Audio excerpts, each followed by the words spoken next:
Today we are going to see about urine analysis. Urine வந்து எதுக்காக analysis பண்றாங்க? urine analysis பண்ணி என்ன diagnose பண்ணுவாங்க? exam analysis பண்ணுவாங்க. யூரின்ல எந்த மாதிரியான abnormal substance எல்லாம் present ஆகுதுன்னா எந்த மாதிரியான disease எல்லாமே வந்து spread ஆகுறதுக்கான chance அப்படின்னு சொல்லி பார்ப்போம். Urine analysis is a series of tests conducted on urine to help diagnose health conditions or disease. அதாவது urine analysis னா அது ஒரு single test கிடையாது. அது நிறைய டெஸ்டோட ஒரு காம்பினேஷன் தான் இந்த urine analysis. அதுல வந்து மூணு டைப்ஸ் இருக்கு. microscopic urine analysis, rapid urine analysis and 24-hour urine collection. இந்த microscopic urine analysis அப்படினா என்னன்னா urine sample வந்து எதை வச்சு எக்ஸாமின் பண்ணுவாங்க? மைக்ரோஸ்கோப் யூஸோட எக்ஸாமின் பண்ணுவாங்க. ஏன்னா நார்மல் urine வந்து நம்ம physical appearanceல சில விஷயங்கள் நம்ம டயக்னோஸ் பண்ணலாம். பட் ஆனா இந்த செல்ஸ் blood cells எல்லாமே இருக்குல்லப்பா RBC WBC இதெல்லாமே பிரசன்ட் ஆயிருக்கும்போது நம்மளோட ஹியூமன் ஐ வழியா அதை பார்க்க முடியாது. மைக்ரோஸ்கோப்ல வச்சா மட்டும்தான் அந்த செல்ஸ் வந்து விசிபிளா தெரியும். சோ ஒரு செல்ஸ் பிரசன்ட் ஆயிருந்தாலுமே ஒவ்வொரு டிசீஸ்னு சொல்லிட்டு நம்ம டயக்னோஸ் பண்ணலாம். சோ அதெல்லாமே எக்ஸாமின் பண்றதுக்காக பண்ணக்கூடிய எக்ஸாமினேஷன் தான் ஃபர்ஸ்ட் மைக்ரோஸ்கோபிக் அனாலிசிஸ். செகண்ட் வந்து ரேபிட் அனாலிசிஸ். அதாவது இந்த ஒரு ஷார்ட் டியூரேஷன்ல உங்களுக்கு இமிடியேட்டா டெஸ்ட் ரிசல்ட் வேணும் அப்படின்னு ரேபிடா குயிக்கா பண்ணக்கூடிய ஒரு அனாலிசிஸ் தான் ரேபிட் அனாலிசிஸ். அதுல வந்து மெயினா இருக்கக்கூடிய ஒரு மெத்தட் வந்து யூரின் டிப்ஸ்டிக் டெஸ்ட். அது வந்து ராமலட்சுமி எக்ஸ்பிளைன் பண்ணுவாங்க.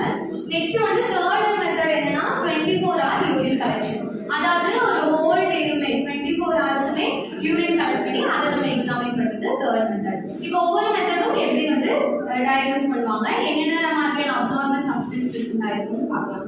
இந்த யூரின் அனாலிசிஸ் எதுக்கு பண்றாங்க அப்படின்னா வேரியஸ் கண்டிஷன்ஸ் டயக்னோஸ் பண்றதுக்கு. எக்ஸாம்பிள் பாத்தீங்கன்னா கிட்னி டிசீஸ் ஏதாவது இருக்கான்னு பார்க்கறதுக்கு, urinary tract infections and diabetes and more, kidney stones, glomerulonephritis இந்த மாதிரியான இன்ஃப்ளமேட்டரி கண்டிஷன்ஸ்மே வந்து யூரின் அனாலிசிஸ் பார்க்கலாம். யூரினரி ட்ராக்ட்ல மொத்தம் பாத்தீங்கன்னா கிட்னிஸ் இருக்கு, பிளாடர் இருக்கு, யூரெத்ரா இருக்கு. இந்த கிட்னி, பிளாடர், யூரெத்ரா, யூரெட்டர் இதுல எதுல வேணாலும் என்ன ஆகலாம், இன்ஃபெக்ஷன்ஸ் வந்து ஃபார்ம் ஆயிருக்கலாம். சோ இந்த எந்த பார்ட்ல இன்ஃபெக்ஷன்ஸ் ஃபார்ம் ஆயிருக்கு, என்ன மாதிரியான அப்நார்மாலிட்டி இருக்குன்னு சொல்லிட்டு இந்த யூரின் அனாலிசிஸ் வந்து நம்ம டயக்னோஸ் பண்ணலாம். இதுல வந்து மூணு டைப்ஸ் இருக்கு, ப்ரீவியஸா பார்த்தோம்ல. அதுல ஃபர்ஸ்ட் வந்து கம்ப்ளீட் மைக்ரோஸ்கோபிக் அனாலிசிஸ். இந்த பர்டிகுலர் ஸ்டெப் அதுக்கு முன்னாடி பாத்தீங்கன்னா பிசிக்கல் எக்ஸாமினேஷன். யூரின் வந்து பேஷண்ட் சாம்பிள் கொடுத்துறாங்க. அந்த பிசிக்கலா பார்க்கும்போது உங்களுக்கு நிறைய சேஞ்சஸ் தெரியலாம். நார்மலா வந்து யூரின் என்ன கலர்ல இருக்கணும், பேல் எல்லோ கலர்ல இருக்கணும். சப்போஸ் வந்து யூரின் ரொம்ப டார்க் எல்லோவா இருந்ததுன்னா நீங்க என்னன்னு சொல்லி டயக்னோஸ் பண்ணலாம், ஜாண்டிஸ் இருக்குன்னு டயக்னோஸ் பண்ணலாம். யூரின் வந்து ரெட் கலரா அப்பியரன்ஸ்ல இருந்ததுன்னா ஹெமட்டூரியா, பிளட் வந்து ரிலீஸ் ஆகுது யூரின்ல. இந்த மாதிரி பிசிக்கல் அப்பியரன்ஸ்லயே வந்து நீங்க வந்து நிறைய விஷயங்கள் இது பண்ணலாம். பிசிக்கல் அப்பியரன்ஸ்ல ஃபர்ஸ்ட் பார்க்க வேண்டிய விஷயம் வந்து கலர். யூரின் வந்து என்ன கலர்ல இருக்கு, பேல் எல்லோ டு ஆம்பர் கலர்ல இருக்கு, லைட் பேல் எல்லோல இருந்து லைட் டார்க் எல்லோல இருக்குன்னா நார்மல் எந்த ஒரு டிசீஸுமே கிடையாது, நார்மல் யூரின். நெக்ஸ்ட் டார்க் எல்லோல இருந்து ஆம்பர் கலர், அதாவது ரொம்ப டார்க்கா இருக்கும். நார்மலா பேல் எல்லோவா இல்லாம ரொம்ப டார்க் எல்லோவா இருக்கும். அப்படி இருந்ததுன்னா பேஷண்ட் வந்து டீஹைட்ரேட்டடா இருக்காங்க, ப்ராப்பரான அவங்க பாடியில ஹைட்ரேஷன் இல்லைன்னு இருக்கும். மூணாவது பாத்தீங்கன்னா ரெட் ஆர் ப்ரௌன் கலர்ல இருந்ததுன்னா பிளட் லீக்கேஜ் இருக்கு யூரின்லன்னு அர்த்தம். ஸோ ஏதாவது இன்ஃபெக்ஷன்ஸ் இன்ஜுரிஸ் இருக்கலாம் யூரினரி ட்ராக்ட்ல. நாலாவது வந்து கிளவுடியா டர்பிட். கிளவுடினா என்னப்பா, நார்மலா வந்து கிளியரா இருக்கும் யூரின், பேல் எல்லோ கலர்ல இருக்கணும், கிளியரா இருக்கும். கிளவுடியா இருக்கு அப்படின்னா சில இன்ஃபெக்ஷன்ஸ் இருக்கு, கிறிஸ்டல்ஸ் பிரசன்ட் ஆயிருக்குனாலும் இன்ஃபெக்ஷன் இருக்குன்னு அர்த்தம். ஸோ ஒரு யூரின் சாம்பிள் எடுத்தோடனே இதை வச்சு நீங்க என்ன பண்ணிடலாம், ஈஸியா வந்து சில விஷயங்கள் டயக்னோஸ் பண்ணிடலாம். ரெண்டாவது பாத்தீங்கன்னா கிளாரிட்டி.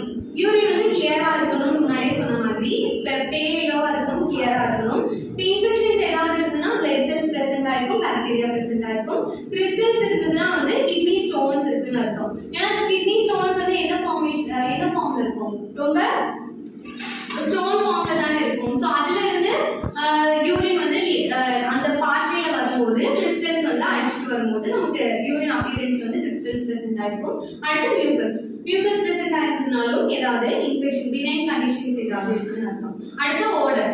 நார்மல் யூரின் வந்து ஒரு அப்நார்மல் ஸ்மெல் வந்து கொடுக்காது. பட் வந்து நம்ம யூரின் ஒரு பேஷண்ட் கிட்ட இருந்து சாம்பிள் கலெக்ட் பண்றோம் அப்படின்னா அது அப்நார்மல் ஸ்மெல்லா இருந்ததுன்னா வந்து என்ன அர்த்தம், பேஷண்ட்டுக்கு ஏதோ ஒரு யூரினரி ட்ராக்ட் இன்ஃபெக்ஷன்ஸ் இருக்குன்னு அர்த்தம். மேபி டயபெட்டிக் கீட்டோசிடோசிஸா கூட இருக்கலாம். டயபெட்டிக் கீட்டோசிடோசிஸ் கண்டிஷன்ல கூட என்ன ஆகும், பேஷண்டோட யூரின் வந்து ஃபவுல் ஆர்டர்ல ஒரு பேட் ஸ்மெல்லோட இருக்கும். அடுத்து வால்யூம். நம்ம வால்யூம் எதுல வந்து செக் பண்ணுவோம் அப்படின்னா நார்மலா மைக்ரோஸ்கோபிக் அனாலிசிஸ்ல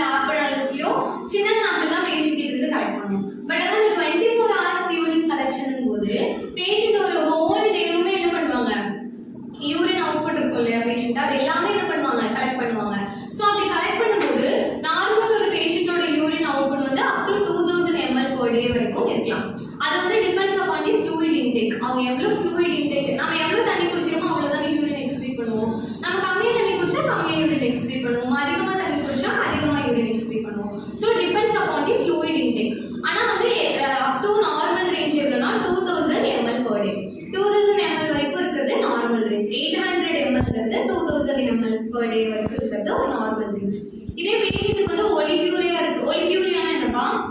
டிக்ரீஸ்டு யூரின் அவுட்புட். அப்போ ஒலிக்யூரியா இருக்குன்னா பேஷண்டோட வால்யூம் எவ்வளவு இருக்குன்னா less than 400 ml per day. 24 ஹவர்ஸ்லயே அவங்க யூரின் கலெக்ட் பண்ணாலுமே அவங்களுக்கு எவ்வளவு ml கூட வராது, 400 ml கூட வராது.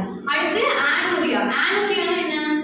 absence of urination. கம்ப்ளீட்டா உங்களுக்கு யூரினேஷன் ப்ராசஸே நடக்காது. அப்போ anuria இருக்க அந்த பேஷண்ட்னா உங்களுக்கு என்ன டிசீஸா இருக்கலாம்? கிட்னி டிசீஸ் தான். கிட்னியோட எண்ட் ஸ்டேஜ், கிட்னி டிசீஸோட எண்ட் ஸ்டேஜான கிட்னி ஃபெயிலியரா இருக்கலாம். கம்ப்ளீட்டா கிட்னி வந்து ஃபங்க்ஷன் ஆகாதனால தான் உங்களுக்கு என்ன இருக்குது இல்ல, அவுட்புட்டே வரதில்ல. anuria less than 100 ml per day. அந்த ஹோல் டேவே உங்களுக்கு எவ்வளவு ml கூட யூரின் எக்ஸ்க்ரீட் ஆகுது, 100 ml. எதனால அப்படின்னா உங்க கிட்னி வந்து ப்ராப்பரா ஒர்க்கே பண்ணியிருக்காது. அடுத்து வந்து பாலியூரியா. பாலினா அதிகமா, எக்ஸஸ். அப்ப 2000 ml விட அதிகமா வந்து யூரின் அவுட்புட் இருக்கும். அதான் வந்து பாலியூரியா. இப்போ இந்த urine output, physical appearance urine output வச்சு நீங்க ஒரு ஐடியா வந்துடலாம், இந்த பேஷண்ட்டுக்கு இந்த டிசீஸ் இருக்கலாம். பானூரியா இருந்ததுன்னா வந்து உங்களுக்கு கம்ப்ளீட்டா கிட்னி ஃபெயிலியரா இருக்கு. பாலியூரியா இருந்தா நீங்க என்ன டிசீஸ் நீங்க டயக்னோஸ் பண்ணலாம், டயபெட்டிஸ் இருக்கு டயக்னோஸ் பண்ணலாம். ஏன்னா டயபெட்டிஸோட மேஜர் சிம்டம் என்னது? பாலியூரியா தான். Polyuria, polyphagia, polydipsia. அப்ப இந்த பாலியூரியா